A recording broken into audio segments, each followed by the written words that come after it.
after analyzing answer sheet of CMSL, I am here with another answer sheet for you guys. That is for the subject ECIPL. So a huge shout out to Khushi Gupta for sharing this answer sheet with us. चलिए analyse करते हैं. इन्होंने 64 marks score किए हुए हैं. Let's have a look, let's see कि कैसे उन्होंने इतने अच्छे मार्क्स स्कोर किए हैं. अगेन अगर हम ऑन एन एवरेज देखेंगे तो कहीं 3 मार्क्स, कहीं 4 मार्क्स, कहीं 5 मार्क्स, इस तरीके का स्कोरिंग इनका हुआ है. सो हमें यहाँ पर अंडरस्टैंड ये करना है, चाहे आप कोई भी ग्रुप दे रहे हो, वी हैव टू अंडरस्टैंड कि किस तरीके से मार्किंग्स दी जा रही है, किस तरीके से कितने मार्क्स किस चीज के लिए अलॉट किए जा रहे हैं. So let's have a look. Okay, question 1 B से इन्होंने इनके आंसर शीट की शुरुआत की हुई है. क्वेश्चन 1 बी किस तरीके से लिखा हुआ है, जो आंसर आपको अच्छे से आए आप उसके साथ शुरुआत कर सकते हैं. सो फेमा से, as per the FEMA act इन्होंने लिखा है फॉरेन एक्सचेंज क्या है, फॉरेन एक्सचेंज का डेफिनेशन दिया हुआ है. उसके बाद फॉरेन सिक्योरिटी क्या है और उसका डेफिनेशन दिया हुआ है.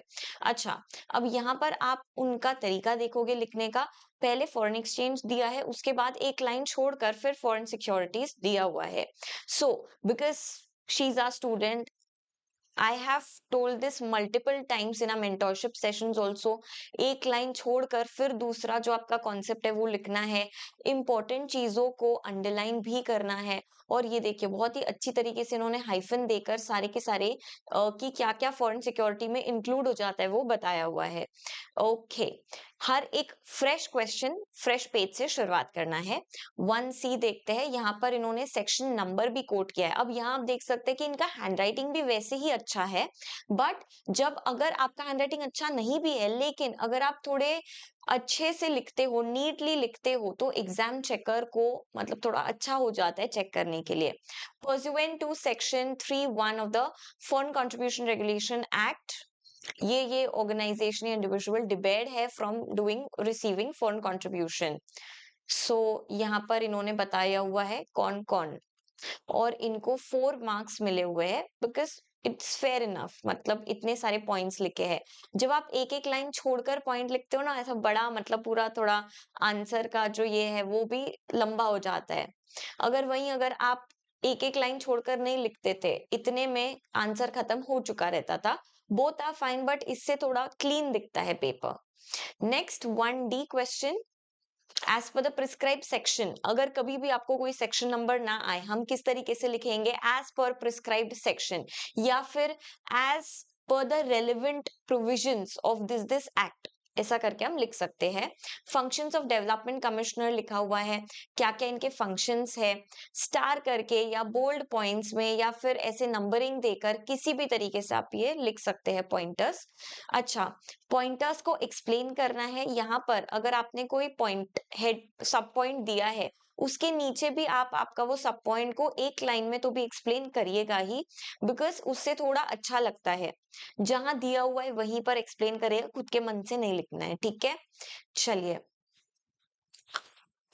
एज में be specified in other functions, हमेशा लास्ट वाला जो पॉइंट है वो तो यही होना चाहिए. Any other function as may be specified by the central government and in the act.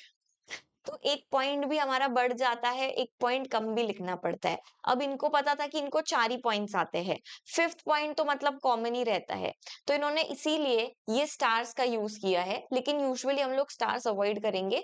We'll use these bullet points या फिर एबीसीडी आप यूज कर सकते हो. ओके, 1 ए उनको आता नहीं था, इसीलिए उन्होंने लास्ट में अटेम्प्ट किया है. But as you can see यहाँ पर उन्होंने लिखा ही नहीं है, तो इसीलिए मार्क्स नहीं मिले हुए हैं. नेक्स्ट आ जाते हैं हम लोग क्वेश्चन 2 ए के ऊपर. 2 A sub question 1. There are following procedure for raising external commercial borrowings. Automatic route एक लाइन छोड़कर वो क्या होता है वो बताया हुआ है. अप्रूवल रूट उसके अंदर किस तरीके से करते हैं ये बताया हुआ है. सो इनको ओवरऑल 4 मार्क्स मिले हुए हैं. Very good marks, because everything is in a structured way and explained. Approval route के 3-4 पॉइंट्स, फिर ऑटोमेटिक रूट के 2-3 पॉइंट्स दिए हुए हैं, तो ऐसे करके आंसर थोड़ा कंप्लीट लगता है। Next question was the difference between banks and NBFCs. अब यहाँ पर भी अगर आप देखेंगे, अगर आपने लास्ट वाला वीडियो देखा होगा तो आपको पता होगा कि मैंने आपको बताया है कि पॉइंट्स ऑफ डिफरेंस भी अगर आप दे देते हैं तो the answer can look good, yes, but नहीं भी देते हैं तो that is fine.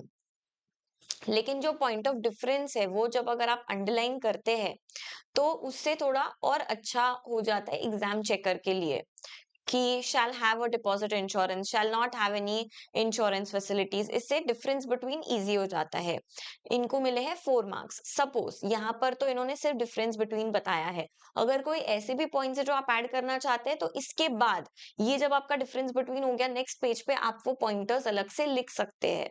Yes, okay, 4 marks, very good very good. Next, functions of the reserve bank of India बताए हुए हैं।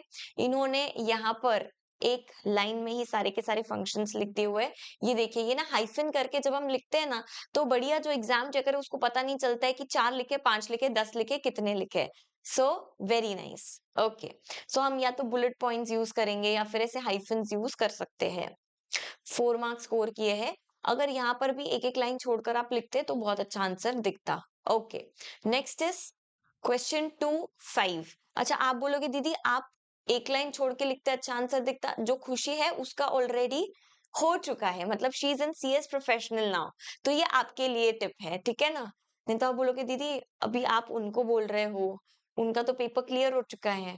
ओके, 2-5 देखते हैं हम लोग। As per the provisions of foreign trade policy, यहाँ पर इन्होंने बताए हुए हैं principles of restriction, prohibition of practices, सारे पॉइंटर्स दिए हुए हैं। और यहाँ कंक्लूजन भी अलग से लिखा हुआ है, thus such restriction impose for fair efficiency transparency in foreign trade practice. Okay, not very good answer, fair enough. Average answer के लिए 3 मार्क्स मिलते हैं।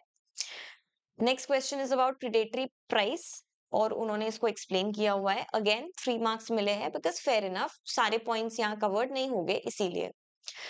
Answer 3C।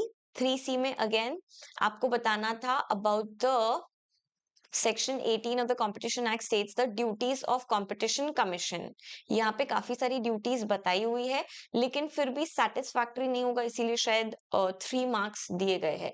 But this answer is एकदम एकदम बढ़िया, फेयर इनफ। 3D। अच्छा, या फिर ये वाला जो क्वेश्चन है यही आपका 3 मार्क्स का क्वेश्चन है क्या? आई एम नॉट श्योर, एक बार आप चेक कर लीजिएगा। सो 3C तो हमारा हो चुका है। 3D कॉम्पिटिटिव अग्रीमेंट आपको बताना था, लेकिन यहाँ पर इनको नहीं आता होगा। इन्होंने अदर पॉइंट्स डाले बट स्पेसिफिकली कॉम्पिटिटिव अग्रीमेंट इतना नहीं डाला हुआ है।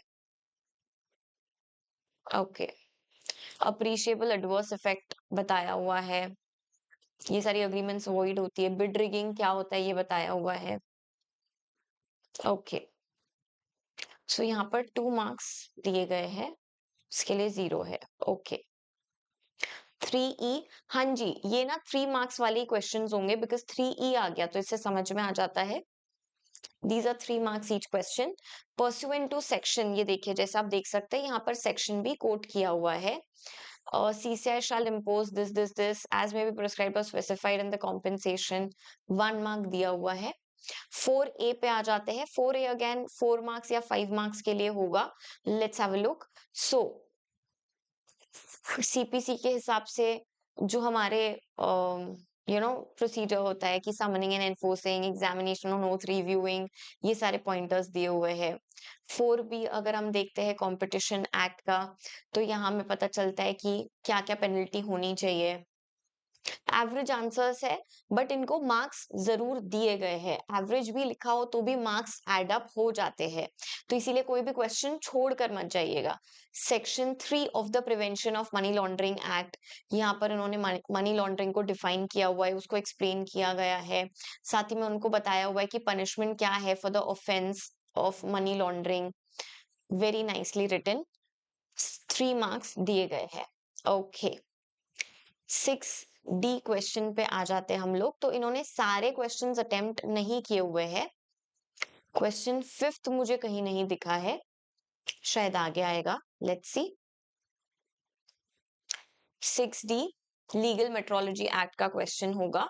जिसके लिए इम्प्रिजनमेंट क्या है वो बताना था, पेनल्टी क्या है ये बताना था, बट इसके लिए इनको 0 मार्क्स मिले हैं। अगर कोई भी ऑफेंस या फाइन कितनी है या पेनल्टी इम्प्रिजनमेंट ये सब पे क्वेश्चन है तो प्लीज गलत आप लिखकर मत आइएगा, उसके लिए आपको आंसर में मार्क्स नहीं मिलते हैं।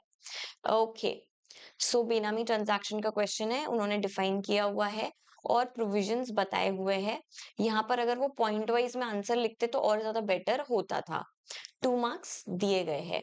5C असेंशियल कमोडिटीज एक्ट के हिसाब से क्या चीजें हैं, अगेन उन्होंने अच्छे से 3 पॉइंट्स लिखे हैं, लास्ट में कंक्लूजन भी दिया हुआ है।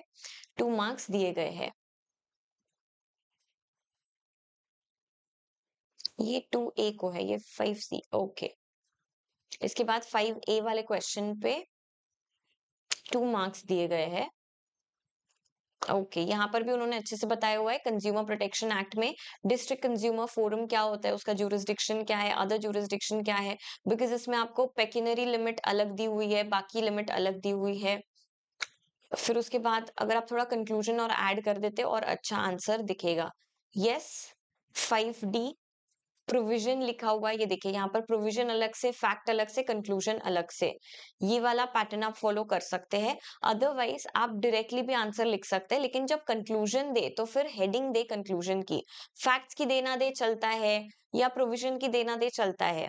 3 पैराग्राफ में आंसर आपको लिखना है और एक एक लाइन छोड़नी है हर पैराग्राफ के बाद। तो यहाँ फैक्ट्स दिया हुआ है कि इन्होंने इनकी बुक लूज कर दी, फिर इनके हाउस में ये सब बताया हुआ है। Conclusion, on the basis of the above provision and the facts we can conclude that Chetna as finder of lost goods has a responsibility to return lost book to his real owner. Okay, इसके बाद हम लोग देखते हैं next question 5B। यहाँ पर जो pointers है वो अंडरलाइन कर सकते थे। Certification of compliance as a representative. Okay, सारे पॉइंटर्स इनके लिए मैच नहीं हो रहे होंगे, इसीलिए उन्होंने नहीं किया है यहाँ पर भी, बट उनको 2 मार्क्स मिले हैं। So as we can see average में अगर उन्होंने मतलब खराब से खराब आंसर में भी उन्होंने 2 मार्क्स तो स्कोर किया ही किया है। 2 मार्क्स, 3 मार्क्स, 4 मार्क्स, 5 मार्क्स तो मतलब ठीक ही है, बहुत ही बढ़िया। 6A क्वेश्चन देख लेते हैं, इनके पास ज्यादा टाइम होगा इसलिए उन्होंने 6A सॉल्व किया होगा, but the answer is wrong तो पढ़कर कोई सेंस नहीं, बट प्रेजेंटेशन बराबर है। बट अगर आपका प्रोविजन ही गलत है तो प्रेजेंटेशन का कोई भी मतलब नहीं निकल के आता है। ये 6B वाला क्वेश्चन उन्होंने राइट लिखा होगा इसलिए उनको मार्क्स मिले हैं। Again facts, provisions,